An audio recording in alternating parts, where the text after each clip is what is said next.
நேற்று ஒரு ஹாஸ்பிட்டல் ஒன்றுக்கு இங்கே பக்கத்தில் போயிருந்தோம். வயசான அம்மா ஒருத்தர் அவங்க சொந்தக்காரங்களை ஒரு லேடியை கூட்டிகிட்டு ஹாஸ்பிட்டலுக்கு வந்திருந்தாங்க. நான் எங்களுக்கு பின்னாடி உட்காந்து சாப்பிட்டுட்டு இருந்தாங்க. அப்போ அந்த அம்மா சொல்கிறாங்க, வயசான அம்மா சொல்கிறாங்க, நான் இதுக்கு மேலே இருந்து என்ன சாதிக்க போகிறேன், நான் பேசாமல் செத்துலாம். அவங்களுக்கு 3 பொண்ணு ஒரு பையன், 4 பேர் துணை ஏதோ ஒரு சொத்து பிரச்சனை.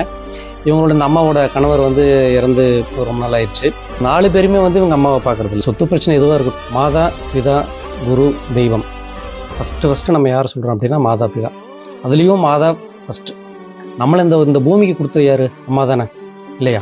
காரு பங்களா வீடு வசதி சொத்து சுகம் எது வேணாலும் நம்ம சம்பாரிச்சிருக்கலாம். ஆனால் ஒன்று புரிஞ்சுக்கோங்க, அப்பா அம்மா பார்க்க தவறிட்டாங்க அப்படின்னா அதை விட பாவம் இந்த உலகத்தில் வேறு எதுவுமே கிடையாது.